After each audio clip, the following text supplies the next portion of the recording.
Bonjour à tous, je suis David Job, coach, consultant et formateur en performance corporate et familiale et fondateur des émissions Chronospace, des émissions où je reçois pour des interviews exclusives des professionnels de la gestion du temps et de l'espace qui nous font l'honneur de nous partager pour notre plus grand bonheur leurs outils et leurs recettes pour faire de ces deux dimensions nos meilleurs alliés.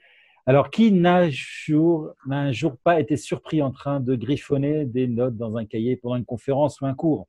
Et si ce que l'on croyait être du gribouillage n'était en fait qu'une méthode efficace de prise de notes? Je vous propose aujourd'hui d'entrer dans l'univers de la pensée visuelle pour s'organiser avec un outil maître de sa catégorie qui est le sketchnoting.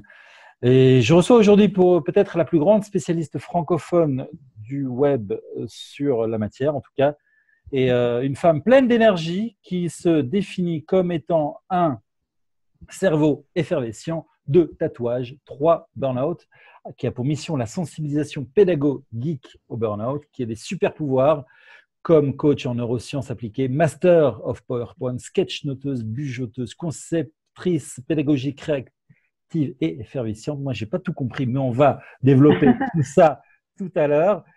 Elle propose une information ludique et pédagogique pour aider les travailleurs indépendants et étudiants à reconnaître les signes du burn-out pour mieux se préserver contre l'invasion du working dead, du stress chronique et de la surcharge mentale et savoir quand partir faire de nouvelles aventures.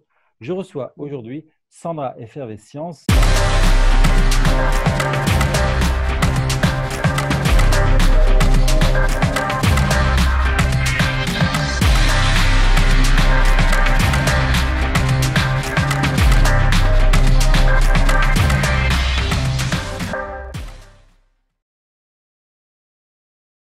Sandra, bonjour. Bonjour, merci beaucoup David pour cette invitation, pour cette présentation super dynamique. J'ai adoré. Oui, je sais, j'ai un univers particulier. Voilà. On va en parler. On va parler. Et on va éviter le burn-out quand même, d'accord? On est oui. plein d'énergie, donc justement, on va utiliser cette énergie à bon escient et on va, pendant une petite demi-heure, comme ça, une demi-heure, 3/4 d'heure, parler de tous ces outils qui existent pour pouvoir s'organiser. Alors, j'ai fait une petite intro un petit peu rock comme ça. Si toi, tu devais te présenter là maintenant en 20 secondes chrono, comment tu te définirais? Il y a un timer pour pas que je déborde. C'est parti. 3, 2, 1, go. Alors, je suis un cerveau effervescent qui a eu le privilège de faire 3 burn-out. Je les ai collectionnés. En fait, je travaillais avant dans la prévention santé. Donc, ma mission, c'est la sensibilisation au burn-out, mais de façon ludique et illustrée.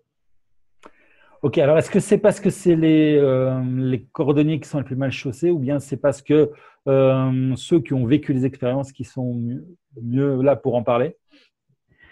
Je suis un très bon exemple des cordonniers mal chaussés. En fait, le vrai problème que j'ai découvert avec le recul, c'est que le scientifique ne suffit pas. Il m'a fallu le coaching, la prise de recul et l'écoute de soi pour réussir à me préserver. C'est bien de savoir ce qui se passe quand tu fais un burn-out à l'intérieur, ça ne te permet pas de l'éviter en fait. C'est ça, le burn-out, mais aussi le burn-in. Oui, juste avant. La partie accélération où quand on met trop de choses dans ses journées, qu'on force pour faire rentrer, ça ne tient pas sur la durée. À un moment, on s'épuise. Alors là, ça va être très intéressant pour ceux qui nous regardent parce qu'on parle beaucoup de gestion du temps, de gestion de l'espace, surtout de gestion du temps. Et donc, on a tendance aussi à avoir une journée bien organisée. On a eu l'occasion d'avoir pas mal d'invités qui en ont parlé. On parlait d'organiser son agenda, de bien le remplir pour être efficace, pour avoir ce qu'on appelle sa journée épique. De laisser aussi du temps pour soi. Donc, ça va être peut-être un peu aujourd'hui le volet, le temps pour soi, dont on va surtout parler aujourd'hui. Moi, je suis dans le déremplir, d'arrêter d'avoir des to-do list à rallonge, d'avoir des choses où on ne sait pas quand est-ce qu'on va le finir. J'utilise le bullet journal sur la partie gestion des journées, je pense qu'on en reparlera, mais avec l'idée de le remplir le moins possible, c'est-à-dire d'avoir 3 grosses tâches par jour. Donc, ils sont en fait plutôt 5 parce que 3, j'arrive pas trop à m'y tenir, et des temps de repos. C'est vraiment la priorité. Et je m'écoute et j'adapte mon emploi du temps à mon énergie du moment. Et plus du tout ma dynamique d'avant qui m'a fait aller dans le mur, en fait. C'est ça. Donc, en fait, on va faire de l'efficacité zen. C'est ça. Okay. C'est maître zen, maître Jedi. On se calque que sur la force et on ne force pas surtout, en fait. On s'adapte à ce qui est là. Ok. Alors, justement, le burn-out, comment tu le définirais? Le burn-out, c'est une conséquence du stress chronique, c'est-à-dire que ça va être du stress qui va s'installer sur la durée, soit plein de petits stress répétés parce qu'on est toujours assailli d'injonctions, d'attentes, de stimuli qui peuvent être perçus comme agressifs, comme menaçants, et du coup, quand on les a en permanence, on cumule le stress et l'organisme ne sait pas gérer tout ce stress et va s'effondrer, ou alors un trop gros stress qui va pas être géré et qui va provoquer une décompensation et on s'effondre. Mais on est plus sur un mécanisme sur la durée, sur le burn-out. C'est en quelque sorte, on est en train de rouler sur une route, on est en train de s'endormir, mais on ne se rend pas tout à fait compte qu'on s'endort. C'est quand on a tapé dans le mur qu'on s'est rendu compte qu'on s'est endormi. C'est un petit peu ça l'image. Alors, on ne s'endort pas parce qu'on va trop vite. En fait, on est en train de foncer en permanence et on a oublié de freiner. Et c'est plus ça qui va faire qu'on va finir par perdre le contrôle parce qu'on a trop forcé. Et là, on va dans le décor. Mais on n'est pas dans un bore-out, on pourrait s'endormir. Ça, ce serait une bonne définition du bore-out. C'est on roule sur un truc tellement pépère où il se passe rien qu'on va se déconcentrer et on va finir par s'endormir. Le burn-out, c'est on va trop vite tout le temps et on oublie de passer au ravitaillement, de s'arrêter et de freiner de temps en temps. Et là, on va dans le mur. Ok, donc bon, on va encore en parler tout à l'heure. Là, je te propose de parler un petit peu de finalement ce qui est l'essentiel, le titre phare de l'émission que j'ai annoncé à l'entrée, qui est le sketchnoting, donc comme un des outils de pensée visuelle pour s'organiser. Oui. Alors, avant de te connaître, je ne connaissais pas du tout cette méthode. J'ai vu passer quelques trucs sur les groupes Facebook avec des dessins assez sympas, mais surtout, outre le fait qu'ils étaient sympas, ils étaient assez… il résumait beaucoup des choses, ce qui semblait être des conférences ou des cours. Oui. Tu peux nous rentrer plus dans le détail de ce qu'est le sketchnoting? Alors, le sketchnoting, c'est une technique de prise de notes qui va mélanger des images et des mots, sketch et notes, dans des proportions totalement variables. On n'est pas dans l'idée de faire de l'art. Le principe directeur du sketchnoting, c'est des idées, pas de l'art. Et le sketchnoting tel qu'il est défini par Mike Roddy, qui a inventé le terme, qui est arrivé en France assez récemment, donc c'est vrai que très peu de gens en ont entendu parler finalement, c'est de prendre des notes pour soi, pour avoir des notes qui soient plus facilement mémorisables, retrouver plus facilement l'information et en fait contrer cette courbe de l'oubli quand on veut apprendre quelque chose. Au bout de 3 jours, on a oublié 80% de ce qu'on a entendu dans une conférence. En prenant des notes visuellement, on va augmenter le taux de rétention par 6,5. Donc, ça aide à mémoriser. Et comme c'est visuel, il y a une partie des sketchnoteurs, mais c'est pas la majorité, comme moi, qui vont partager les notes pour faire un support de transmission aussi. Alors, quand tu parlais de la courbe de l'oubli, alors le sketchnote aide vraiment à se souvenir ou c'est lorsqu'on aura oublié, on revient sur cette sketchnote et la mémoire revient plus vite? Ou le fait de On a toujours les mêmes. On a toujours le même mécanisme de mémorisation par ailleurs qui fait que si on veut vraiment bien mémoriser une information, idéalement, il faut la relire le lendemain à 3 jours, à 7 jours, à 15 jours, et qui sont les mécanismes d'intégration de l'information. Mais malgré tout, quand c'est toi qui sketchnotes, tu sais ce que tu as dessiné, tu sais ce que tu as mis où et tu retrouves plus facilement l'information aussi. Mais il faut toujours relire ces notes. Juste là, on va les relire beaucoup moins souvent pour faire rentrer l'information. Alors justement, là, je relis mes notes. Quelle différence entre le sketchnoting et le mind map dont on parle beaucoup aussi? Alors, le mind mapping a une structure très particulière avec une idée centrale et des branches qui vont partir en arborescence. Donc, on va traiter un sujet, un projet par le mind mapping. Typiquement, quand je conçois une formation, je vais mind mapper. Je vais avoir le titre de ma formation et mes modules qui vont partir avec une branche par module et je vais construire mes contenus comme ça. Le sketchnoting, c'est une dynamique de prise de notes où on va avoir des structures très, très différentes. En fait, il y a pas de cadre autre que celui de la feuille et encore, on peut en mettre d'autres au fur et à mesure. Et moi, j'aime pas trop mind mapper en live parce qu'il n'y a pas toujours une idée centrale sur une conférence. On ne sait pas forcément où l'orateur va aller. Et du coup, des fois, on se retrouve avec un coin de feuille qui est complètement constellé d'informations, tandis que le sketchnoting est beaucoup plus libre. Moi, je le fais de façon très basique, en structure linéaire par ligne. Il y en a qui font des dispositions un peu plus travaillées, notamment ceux qui font au mural, en facilitation graphique. Mais c'est beaucoup plus libre. On peut mettre une mind map à l'intérieur d'une sketchnote. Alors, est-ce que justement, il y a moyen d'apprendre à sketchnoter comme on apprend à écrire, comme on apprend à synthétiser une information? Est-ce que ça s'enseigne, ça s'apprend? Alors déjà, on est beaucoup à l'avoir fait à l'école quand on gribouillait ce que tu disais au début pendant les cours. Donc c'est très très naturel en fait. C'est le mode de fonctionnement naturel du cerveau. Il pense pas en ligne. Quand on prend des notes en linéaire, c'est pas comme ça que le cerveau fonctionne. C'est pour ça que le mind mapping et le sketchnoting sont plus naturels en fait. Après, il y a des livres, il y a des formations. Moi, j'ai une page de ressources que j'enverrai aux participants qui liste en fait les livres que j'utilisais pour apprendre le sketchnoting, et je propose une formation pour apprendre à sketchnoter, notamment pour les profils atypiques qui ont cette pensée arborescente, effervescente, où on pense plus vite, et du coup, canaliser les informations et les sortir de façon sketchnotée, c'est très précieux pour nous. Les fameux HPE, HPI? Ouais, c'est ça. Alors, on a vu sketchnoting, on a vu mind map, bullet journal, ça rentre aussi un petit peu dans ces outils de pensée visuelle pour s'organiser. Moi, c'est vraiment l'outil d'organisation. C'est-à-dire que le sketchnoting va me permettre de vider les idées au fur et à mesure, mais j'ai besoin de quelque chose pour mon quotidien. Et le bullet journal, c'est un outil d'organisation où tu vas avoir une planification à l'année, une planification au mois, et ensuite tu as tes tâches de la journée. Ce qui fait que j'ai une to-do list interminable comme tout le monde, mais elle est ailleurs, j'y vais très rarement en fait. Et j'ai mon outil bullet journal pour le quotidien où je vais mettre 3 à 5 tâches importantes par jour. Et par contre, je vais aussi avoir une page de tracker où je vais suivre ce que je veux faire dans une dynamique de prévention santé, notamment est-ce que j'ai ou pas médité, est-ce que j'ai ou pas, alors c'est plus la cohérence cardiaque que de la méditation, est-ce que j'ai ou pas fait ma sieste, est-ce que j'ai ou pas lu, enfin les choses importantes pour moi. Donc je les traque là-dedans. Donc redis-moi, parce que tu as ton bullet journal et dans le ouais, voilà, je vois que tu es en train de préparer un truc. L'exemple visuel, on est en train de parler d'organisation visuelle et là on travaille qu'avec nos auditifs. Alors ça, c'est un calendrier annuel. On y est. Alors c'est pas différent de ce qu'on a dans un agenda classique, c'est-à-dire que le bullet journal a un côté espace de jeu créatif où je fais les choses à la main. Ça, c'est la planification de mon année professionnelle. Alors, ça s'appelle un future log, je l'ai appelé retour vers le futur. Et en fait, la dynamique, c'est de suivre ses activités et ses projets. Là, je vais suivre les articles que je mets sur mon blog. Est-ce que je les ai bien partagés tout partout? Ça, c'est ma page de suivi de mes activités de ressourcement. Ça, c'est ma journée type. Ça, c'est ma semaine type. Donc là, on est vraiment dans l'organisation pure. Mes activités ressourçantes, les activités que j'aime pas trop faire, et du coup, je vais les coupler avec des activités ressourçantes pour récupérer. Et ça, c'est vraiment mon petit terrain de jeu à moi. Donc, il y a cette partie qui est un peu réflexion sur soi au début, et après, on est sur de l'organisation classique avec les pages de chaque mois, où je fais un dessin au début de chaque mois, mais aussi parce que ça me permet de faire une pause créative. Et après, là, j'ai le planning du mois classique, avec les rendez-vous, avec des codes couleurs par type d'activité. J'ai du perso, du pro, et des choses qui sont un petit peu entre les deux. Mes trackers, c'est ça. C'est tout ce que j'ai mis en place pour me préserver. J'ai aussi rajouté des trackers pour mon fils, pour ne pas oublier de lui donner ses vitamines, tout bêtement. Hein. Et puis après, il y a la journée où je vais avoir les tâches du jour et je vais cocher ce que j'ai fait ou non. Donc ça, par contre, c'est pas ça, c'est pareil. J'enverrai, j'ai fait une vidéo tutoriel sur comment on met en place un bullet journal.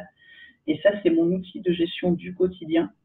Et le mind mapping va me permettre de structurer des conceptions de formation et du déploiement de nouveaux projets.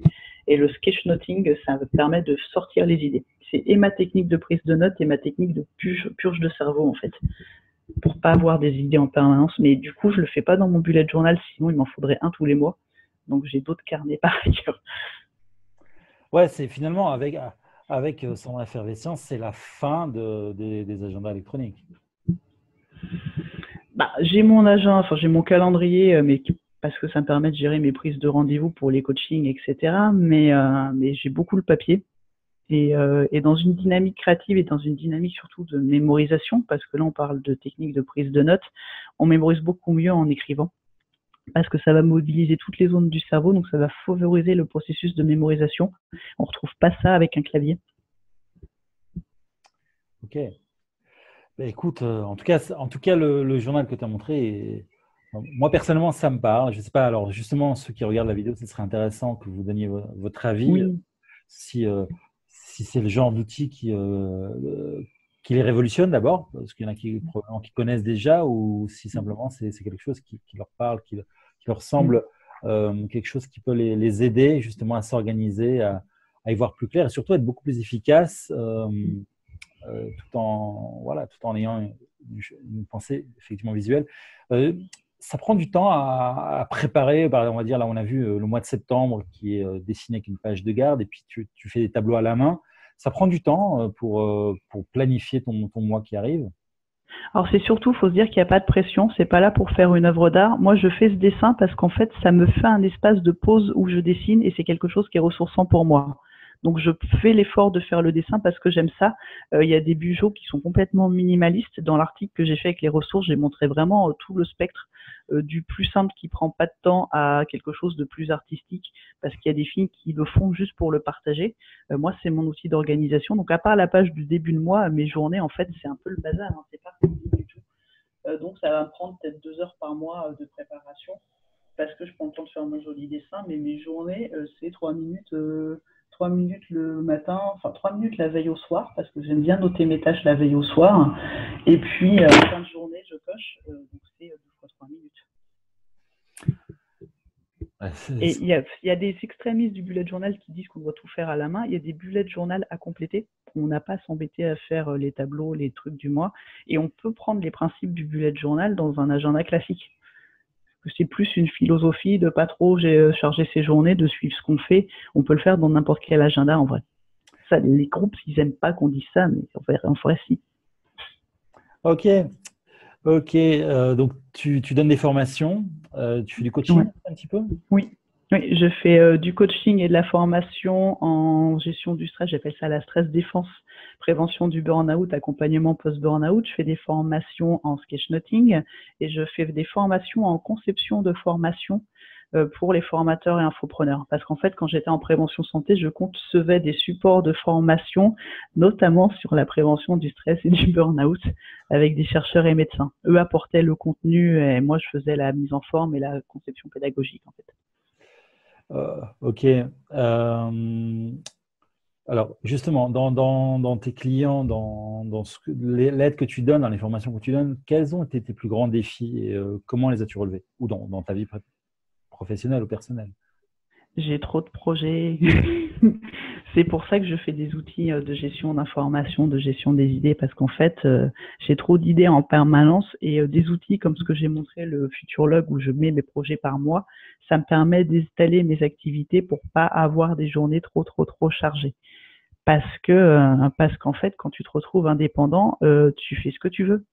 Et il y en a qui ont des problèmes de motivation. Moi, c'est l'inverse, j'ai des problèmes de frein. Donc, structurer mes journées sans m'épuiser est aussi un challenge en tant qu'entrepreneuse. D'où la undo list dont tu parlais tout à l'heure. Enfin, je ne sais pas si tu as utilisé ces termes-là. J'ai pas dit ça. J'ai pas de to-do list à rallonge en mode voilà ce que j'ai à faire là maintenant. C'est aujourd'hui je veux faire quoi. Et ça va pas plus loin que ça. Et ma to-do list n'en est pas vraiment une. C'est les projets que je sais que je ferai un jour, mais pas maintenant. Je les mets dans un autre outil qui s'appelle Trello, qui est numérique. Je vais pas souvent dessus, donc je sais que c'est quelque part, mais je vais pas noyer dans une to-do list en fait. Je vais être vraiment dans l'énergie du moment. Qu'est-ce que je veux faire aujourd'hui? Ça se rapproche plus de ta vision à moyen terme? C'est ça. C'est ça. J'ai mes gros projets annuels et aujourd'hui, qu'est-ce que je vais faire pour avancer vers ces projets-là? Ok, alors, qui sont tes mentors, les personnes qui t'inspirent? Pourquoi?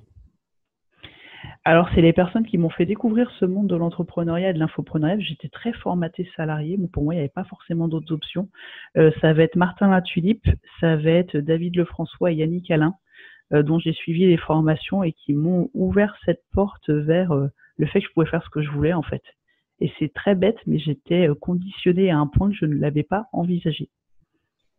Il y a une très belle photo qui circule sur le web d'ailleurs, où Sandra Effervescence est avec ses 3 mentors. Oui, c'est un grand bonheur. C'est le rêve de tout le monde de rencontrer un jour les gens qui nous inspirent, ceux qui sont vivants bien sûr. C'était mes formateurs, je savais que dans le contexte de formation, on se rencontrait en fait.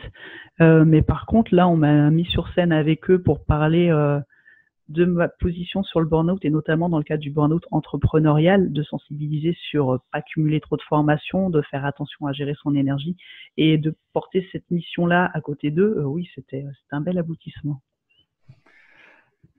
Magnifique. En tout cas, alors on parle de burn-out, mais aussi parfois ça se passe bien. Donc justement, un jour avec, c'est comment? Un jour avec, le jour idéal, je ferai que de la créa en fait. C'est une grande plage où je prends pas de rendez-vous. C'est mes jours préférés et je vais faire de la conception de contenu, la rédaction d'articles, bosser sur mon bouquin. Ça, c'est mes jours préférés. Et Du coup, je vais morceler en fait. J'aime bien avoir des journées créatives. il y a un jour sans, alors c'est quoi?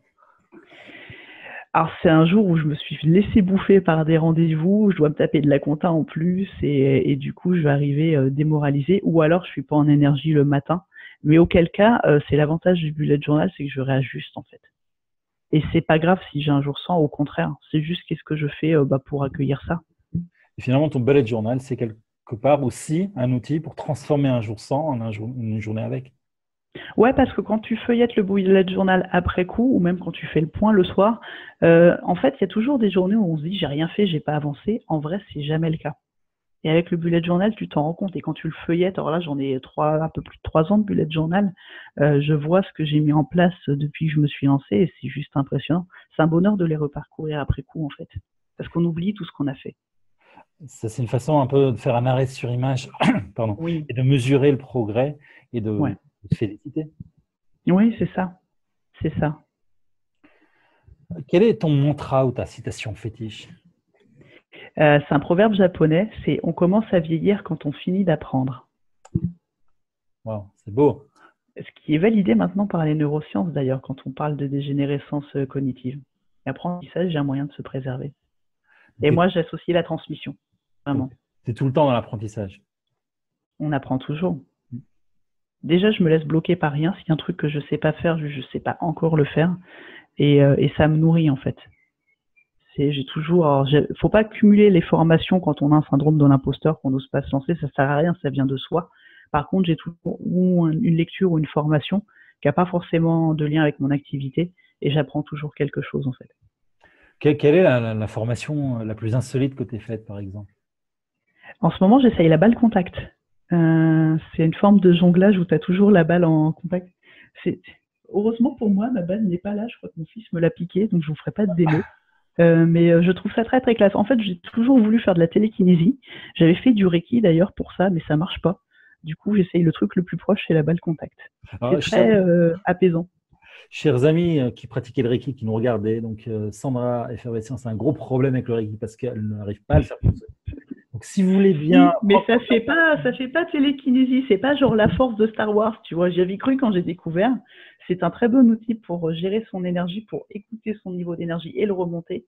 Mais en fait, la première fois que j'ai fait du Reiki et qu'on a découvert que j'avais des facilités pour ça, j'avais de l'énergie dans les mains. Les gens qui pratiquent l'énergétique le savent. Et j'essayais de déplacer des objets avec, comme dans Star Wars, mais ça marche pas. Que la force soit avec toi. Oui. J'ai mon sabre laser pas loin. Sérieux? Ah oui, bah là je suis en train de sortir une formation dans l'univers de Star Wars, donc oui, j'ai mon sabre laser, ouais. Wow. Et nous sommes Marc Redaille et demain c'est Jedi. Jedi. Voilà. Nos retours de Jedi toutes les semaines. Exactement. La semaine des 4 Jedi. Bon. Voilà, je propose qu'on essaie de relever un petit peu le niveau parce que là, on vient d'en perdre quelques-uns et c'est un peu dommage. T'as demandé formation insolite, forcément, ça part dans tous les sens. Tous les sens, mais c'est pas plus mal aussi, c'est ce qui fait, je pense, c'est le côté un petit peu fun et sympathique et énergétique de ces échanges. 2 conseils express que tu voudrais donner à ceux qui nous regardent? Respirer, c'est la base pour se préserver, pour faire le point sur son niveau d'énergie et maître du jeu. Et quand je dis maître du jeu, je mets le U entre parenthèses. Donc c'est JE et JEU. JE, c'est s'écouter soi et JEU, c'est faire ce qui nous fait plaisir. Et quand on fait ça, on ne peut pas s'épuiser, on ne perd pas sa motivation. Motivation et énergie aussi? Ah bah pareil. Si tu fais ce qui te fait plaisir, tu es dans une dynamique d'enthousiasme, donc l'énergie est là. Mais il faut quand même avoir des plages de repos. Et là, c'est plus le JE, s'écouter soi et ses besoins. Et quand tu équilibres les deux, tu t'épuises pas, en fait. Donc, il n'y a pas de burn-out? Quand on est sur cette dynamique-là, il n'y a pas de burn-out. Mais il y a beaucoup de gens qui ne savent pas s'écouter, qui ne savent pas ralentir. On est aussi conditionné pour ça et ta démarche pour ça est super intéressante parce que ça donne des clés. C'est pas évident de se donner l'autorisation de ralentir. Ok, donc voilà. Donc, c'est 2 clés vraiment en or pour éviter justement d'aller dans le mur et de ne pas freiner et d'aller dans le mur. Donc, respirer. La cohérence cardiaque, super Cohérence outil cardiaque, voilà. pour jouer sur le niveau de stress. Et maître du jeu. Maître du jeu et le maître du jeu, Oui. c'est Yoda et la boucle est bouclée. Oui, c'est ça. Tu utilises beaucoup le jeu de mots d'ailleurs. Oui, c'est très difficile. Sur juste la version sonore, juste les interviews par la voix, je me sens un petit peu diminuée Voilà. dans ma méthode de communication. Alors, on mettra les sous-titres comme ça. Entre parenthèses, la NDLR pour faire comprendre aux téléspectateurs ce dont il s'agit. Justement, on parle de jeu. Alors, je te propose de jouer un petit jeu. Enfin, un jeu, à la fois un jeu et à la fois un jeu qui est le jeu du si tu étais et pourquoi. Alors, Sandra, si tu étais un livre. Un livre que j'adore, c'est le jeu du Tao. Encore un jeu. Qui est une quête de soi dont on est le héros et qui est en fait un petit peu le manuel des castors juniors du développement personnel. Tu as et la quête et une bible de savoir à la fin que je suis admirative de cette équipe qui a fait ce bouquin-là. C'est impressionnant. Comment tu dis? C'est le jeu du Tao. Le jeu du Tao. Ils en ont fait un plateau de jeu. Il y en a qui font des séquences de dev perso avec. Je suis tombée dessus, mais totalement par hasard, pile au bon moment. Et je crois que ça a déjà planté la graine qui a fait que j'ai changé de vie ensuite, en fait. Ouais, donc vraiment un livre qui t'a inspiré. Ouais, j'ai un tatouage d'ailleurs depuis ce livre-là. Ouais. J'espère que tu fais un tatouage sur tous les bouquins que tu lis, parce que vu les formations Non, je fais un tatouage sur mes burn-out. En fait, je l'ai pas fait sur le premier parce que le premier, j'ai pas compris ce que c'était. J'ai trouvé ce que c'était quand même. J'ai trouvé le bouquin. Il y en avait qu'un à l'époque en France. Mais sur les 2 suivants, je me suis tatoué mes valeurs. Et quand tu écoutes tes valeurs, pareil, tu ne t'épuises pas. Quelque part, le tatouage, c'est un petit peu ton remède, hein. Le pied de nez, en fait, à ton burn-out. Non, c'est le sketchnoting ultime, en fait. Je me suis rappelé ce que je ne devais pas oublier. Le problème, c'est que le premier, je me le suis mis dans la nuque. Donc, je ne le voyais pas. Donc, il n'a pas marché. Donc, j'ai fait le troisième quand même. Donc, là, le dernier, il est sur le poignet. Comme ça, je sais. Voilà. Si un jour on te voit avec ton prénom, alors c'est un peu inquiétant par contre. Ça, c'est Mementos. Ouais. Et si tu étais un film, Sandra, qui serais-tu? Que serais-tu? Inception. Wow. Je plante des idées dans les cerveaux des gens. Alors, en plus, sur l'émission Chronospace, Inception, c'est vraiment le film idéal parce que c'est le paradoxe temporel et le rêve. Ouais. Et alors, lignes parallèles. Ouais. L'objet, ce serait quoi l'objet si tu étais un objet? Couteau suisse. J'avais des collègues qui m'avaient fait une page Facebook avant que je sois indépendante ni rien. Sandra est un couteau suisse. Je ne sais pas si elle existe encore d'ailleurs. C'est assez amusant parce que quand tu auras suffisamment d'émissions, je ferai une statistique alors sur toutes les réponses, mais je crois que le couteau suisse vient en tête en fait. D'accord. Ça va être l'objet préféré des entrepreneurs hyper dynamiques et sympathiques. Je crois qu'on pourrait parler de la nécessité d'être un peu couteau suisse pour se lancer dans l'entrepreneuriat. Peut-être, ouais. Et alors, l'animal, si tu étais un animal? Le chat. Parce que le chat, c'est le maître zen. Ouais. Zen beaucoup. C'est marrant. Alors, En général, quand je fais une interview, je moins des chats qui passent. Mais là... Okay. Mais je pense que le chat est au couteau suisse pour la réponse de si tu étais un animal. D'accord. Le tigre est trop dans l'énergie, tu vois, dans une dynamique de stress-défense. Si tu as le couteau suisse d'un côté, il faut que tu aies le chat de l'autre. Sinon, tu vas faire trop de trucs, en fait. Alors, on n'a pas lancé en début, mais maintenant, nos téléspectateurs savent qu'en général, quand on a un invité, on a aussi une surprise, un cadeau à la fin pour récompenser ceux qui nous ont regardés jusqu'au bout. Et puis même ceux qui ne nous ont pas regardés jusqu'au bout, d'ailleurs, parce qu'on a le droit… Et qui ont eu l'intelligence d'aller voir les commentaires. Voilà, aussi. Et alors, tu as quelque chose que tu as envie d'offrir à nos spectateurs? Est-ce que je l'ai en imprimé pas loin? Je suis désolée, je ne vais pas pouvoir vous le montrer. C'est un petit e-book pédagogique Burnout, les règles du jeu, que vous ne voyez pas ici, qui a une petite tête de Game Boy. Donc, c'est les conseils pour détecter le burnout à temps. Ça, c'est ma mission de vie. Et sur la partie organisation et outils pratiques, je vais vous mettre 3 articles en vous l'envoyant. Comment on commence le sketchnoting, comment on commence à faire un bullet journal et mes rituels, mes routines pour me mettre en énergie le matin. Qui n'est pas le Miracle Morning, je n'aime pas le Miracle Morning. Du coup, j'ai fait un article pour contrer ça, c'est des règles Mogwai de stress défense. Le Mogwai, encore une fois? Ouais. Comme Gizmo, pourquoi tu as eu Voilà. des mogwai dans les interviews précédentes? Alors, comment nos spectateurs pourront se le procurer? Lien sous la vidéo, j'imagine. Ouais. Je ferai une petite page spéciale pour vous où il y aura l'e-book, on le trouve de toute façon sur mon site, mais du coup, il y aura vraiment les ressources qui viendront compléter cet échange. Comme Voilà, ça, vous avez toutes les clés pour vous lancer. voilà, puis on mettra tous les liens et toutes les Ouais. informations utiles. Bon, alors tu nous as dit que tu étais une boulimique de projets. Mm. Est-ce que, Hmm est-ce que tu as, alors, la question, elle est un petit peu drôle. La question, c'est pas quels sont tes projets, c'est ouais, pardon, la question, c'est pas est-ce que tu as des projets. La question, c'est quels sont tes projets. Alors, en ce moment, juste pour faire une shortlist, je suis en train de mettre en place une nouvelle version de ma formation de gestion du stress dans l'univers de Star Wars sur la présentation, mais quand on est dedans, ça reste très grand public. Ça s'appelle Power, c'est pour apprendre à maîtriser la force. Et en fait, on a découvert récemment le côté lumineux de la gestion du stress. Avant, on parlait que du stress et du burn-out, qui est un trouble de l'adaptation. Maintenant, on a trouvé comment on mettait en place la résilience et comment on pouvait gérer le stress sans être impacté par lui. Donc ça, je le mets dans ma nouvelle formation. J'ai un mastermind en cours en permanence en fait pour accompagner les concepteurs de formation. Et je travaille sur mon premier livre. En fait, j'avais 2 projets de livres, je les ai fusionnés en un, en me disant que peut-être ça m'aiderait à en finir un jour. C'est une bonne idée aussi, finalement. Mais en fait, ils se complétaient tellement bien que je me suis dit, mais pourquoi tu t'embêtes avec 2 trucs? Donc non, En c'est fait, le gros projet de fond.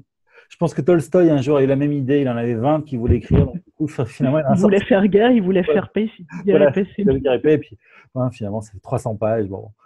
Puis à C'est l'époque, ça. on ne téléchargeait pas, évidemment, à l'époque. Mais tu plaisantes, mais en fait, je fais vraiment guerre et paix, parce que j'avais burn-out d'un côté et pleine confiance de l'autre, et je me suis dit, mais mêlés ensemble, ça se complète. C'est cette Finalement, ouais. dynamique-là, en fait. Et donc, ta formation, finalement, c'est la même que la première, mais en pire, contre-attaque. Ah non, franchement, je pense que c'est encore jamais vu. J'ai fait le premier accompagnement de groupe sur le sujet parce que j'ai fait partie des premiers coachs formés en France.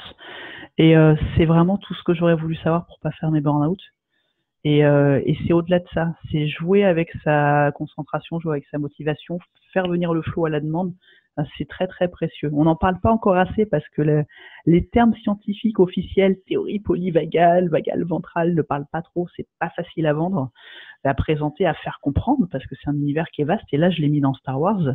Mais les clés qui seront derrière sont vraiment d'une puissance absolue. C'est on joue avec la force.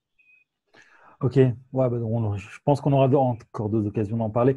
Au passage, Ouais. j'essaie de glisser, je pense que tes spectateurs l'auront remarqué, un super jeu de mots, mais que tu n'as absolument pas capté. Donc voilà, je me suis tapé un. C'était lequel? Je dis que c'est la même formation, en pire, mais contre-attaque. Hein. Bon, mais c'est pas grave. Oui. Mais c'est pas Non, grave. si, j'ai vu. Ouais, non, Mais j'ai pas tilté sur le Empire tout de ouais. suite. Non, mais c'est pas grave. Ouais. Et quand on explique, c'est toujours moins drôle en général, de toute façon. Ouais. Donc c'est pas grave. Euh, Ah, mais c'est le problème des jeux de mots en audio. ouais, Moi, ouais, je suis plus visuel. Hein. ouais, c'est ça. Ouais, bon, je te le remettrai par écrit, puis on le relira tout à l'heure. Et voilà, je crois qu'on a perdu les 300 qui nous restaient là. C'est Mais là où le tu mets reste, le petit truc de comique avec pouic, pouic, ouais. pouic, pouic. À l'époque, il y avait C'était des grandes émissions de radio. Ça. Bon, alors on va essayer de remonter un petit peu le niveau. Qui heureusement, non, ça va. On tient le niveau. Voilà, on va vraiment être beaucoup plus sérieux là maintenant. Alors, on a compris les messages que tu veux faire passer. Peut-être tu as un dernier message qui résumerait un petit peu tout ce qu'on a vu, un dernier message que tu veux faire passer pour les gens qui nous regardent. Alors, moi, j'aime bien parler de Mission Game of Thrones. On est en plein dedans. Enfin, quand Ah ouais. ça va sortir, on le sera un peu moins. Le Throne, je l'écris comme lâcher prise. En fait, c'est accueillir ce qui arrive, accepter ce qui est là, voir ce qu'on peut faire pour le changer et tout ce qu'on ne peut pas changer, bah, on laisse tomber, en fait. On se met beaucoup trop de pression. Pourquoi on a des to-do list à rallonge? Parce qu'on veut gérer trop de choses, en fait. Revenir à ce qu'on peut vraiment faire et s'adapter à ça et l'accepter. Et ça change tout. C'est pas facile, mais ça change tout. On a des conseils en or ce soir ou cet après-midi en fonction de là où vous nous regardez. Merci. Alors, voilà, des points que tu voudrais avec les gens, parce que bon, on attend quand même pas mal de commentaires. Les gens vont vouloir échanger probablement. Il y a des choses peut-être qui n'auront pas été dites. On a ouvert une porte, bien sûr. dans cet entretien. Voilà, sur quel point tu voudrais que les gens ils échangent avec toi sur… Vos outils, en fait, parce que moi, je vous donne mes pistes, mais je suis convaincue qu'il n'y a pas d'outil parfait, ça n'existe pas. Il y a des solutions qui sont propres à chacun. Donc, qu'est-ce que vous faites? Moi, ça m'intéresse. Est-ce que vous avez testé ce que j'ai présenté, Sketchtoting, le Bujo? Qu'est-ce que vous avez, vous, mis en place? Et on échange là-dessus parce que je suis sûre que peut-être, quelque part, il y a un outil qui sera encore plus mieux. Ben voilà, appel est lancé donc à vous tous là qui êtes devant vos claviers, devant vos écrans. Donc, allez-y, partagez surtout avec Alexandra quels sont les outils que vous utilisez. Surprenez aussi. Oui, si quelqu'un a un carnet papier avec un CTRL F, je cherche ça désespérément. Un carnet papier avec un CTRL F? Oui, où tu puisses faire une recherche dans ton carnet papier. D'accord. Tu vois, c'est un peu sur Harry Potter où tu cherches le truc, le bouquin s'ouvre tout seul, pile à la bonne page. Bon, voilà, une belle idée de… Je suis pas du tout… voilà, ça passe vite. Ça passe très vite. Mais parce que c'était bien organisé, parce qu'on a bien vu les choses. Chronospace, enfin voilà, tu contrôles le temps, tu contrôles l'espace, ça peut bien se passer. Voilà. En tout cas, merci beaucoup Sandra. Alors qu'on a eu beaucoup d'énergie, beaucoup de conseils en or aujourd'hui sur la créativité, le moment qu'il faut garder pour soi, le jeu et surtout éviter le burn-out. Oui. Enfin, moi, personnellement, ce que je garde, c'est vraiment les deux conseils que tu nous as donnés, qui sont donc garder du moment pour soi, respirer et aimer ce que l'on fait, qui permettent de nous préserver. Et surtout aussi, voilà, au niveau plutôt technique à ce moment-là, développer son côté créatif pour prendre des notes de façon efficace pour pouvoir… ne pas se laisser envahir par rien, en fait. Pas par le stress, pas par le trop d'idées, c'est vraiment ça. Voilà. Et ok, merci beaucoup. Sandra. Merci à toi. Voilà, nous voilà, merci beaucoup. Et je te laisse donc à tes cahiers, à tes sketch notes et plein de projets sans burn-out parce que tu aimes ce que tu fais et tu prends le temps aussi de respirer. Nous, on se retrouvera à la prochaine émission Chronospace où encore on dévoilera plein d'outils et on rencontrera plein de gens sympathiques, dynamiques et plein de bonnes idées pour avoir une bonne organisation de son temps et de son espace. Merci beaucoup. Merci à toi, merci à vous. Prenez soin de vous. Au revoir, au revoir.